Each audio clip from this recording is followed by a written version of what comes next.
Bonjour et bienvenue sur la chaîne YouTube du Palais de la Découverte dans cette série qui s'intitule Les Petites Découvertes. Je m'appelle Camille Fadel, je dirige l'unité physique du Palais de la Découverte et dans cet épisode, je vais vous montrer quelques expériences qui vont révéler certaines propriétés mécaniques des feuilles de papier, mais aussi des mouchoirs en papier. À ma gauche et à ma droite, des feuilles blanches, mais ce ne sont pas les mêmes. À gauche, ce sont des feuilles standard A4, 80 grammes au mètre carré pour imprimante ou photocopieuse. À droite, ces feuilles sont issues d'un bloc-notes. Pour la première expérience, on a besoin de feuilles de forme carrée et non rectangulaire.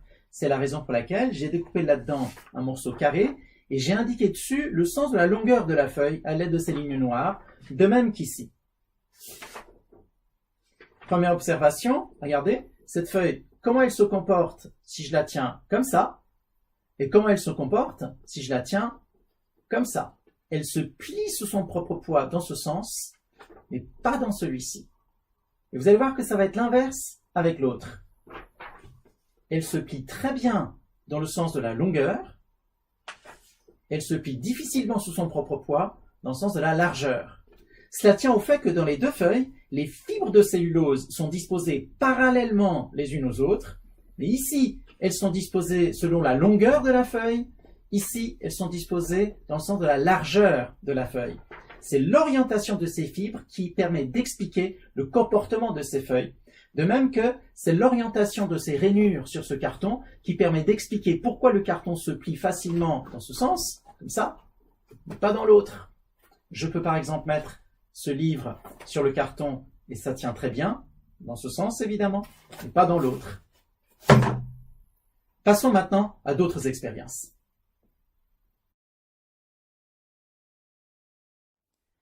Me voici devant la feuille de tout à l'heure. Je vous rappelle que dans cette feuille, les fibres de cellulose sont disposées de cette manière, si bien que si je tente de déchirer cette feuille comme ça, la déchirure va avancer de manière bien droite. En revanche, si je tente de déchirer la feuille dans ce sens, la déchirure va tourner pour s'aligner avec les fibres. C'est ce que je vais faire pour vous montrer que la déchirure tourne. Regardez. Voilà. Le bloc-notes, ça va être le contraire. C'est dans ce sens que la déchirure va avancer de manière bien droite. Regardez. Là. Et maintenant, voici une feuille dont nous ne connaissons pas l'origine. Est-elle une feuille issue du bloc-notes ou une feuille pour imprimante photocopieuse?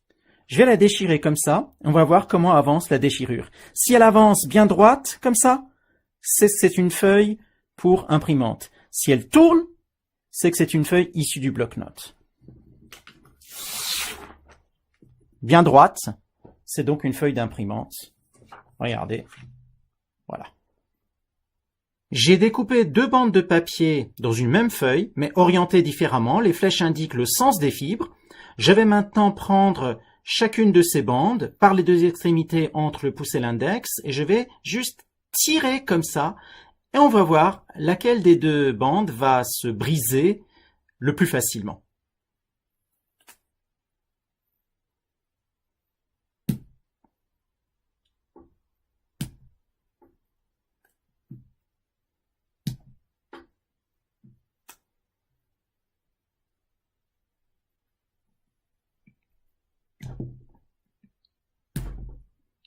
Voilà, j'ai réussi, mais très difficilement, normal. Dans ce cas, j'étais en train de tirer dans le sens des fibres. Me voici avec deux mouchoirs en papier. Vous voyez qu'ils sont orientés différemment. Je vais les déchirer les deux comme ça, et on va voir comment la déchirure avance.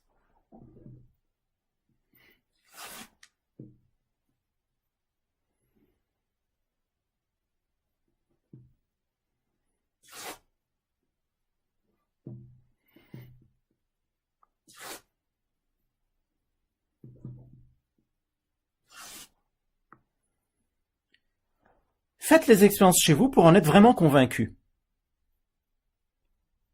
Je vais maintenant déposer une goutte d'encre sur le mouchoir en papier. Et je vous rappelle que dans le mouchoir en papier, on l'a vu tout à l'heure, les fibres sont disposées comme ça.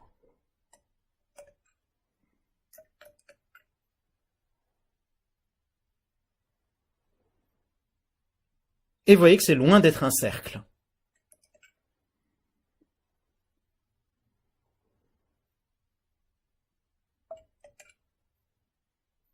Voici maintenant un essuie-tout.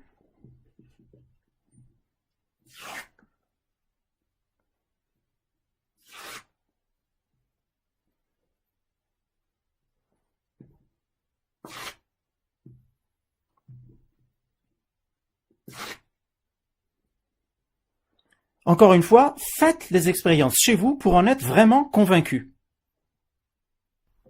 Et bien voilà pour ce qui est de cet épisode des petites découvertes. N'oubliez pas de liker si vous avez aimé. Pensez à poster commentaires, questions et suggestions. Et rappelez-vous que les petites découvertes, c'est du lundi au samedi. Alors à bientôt pour de nouvelles petites découvertes.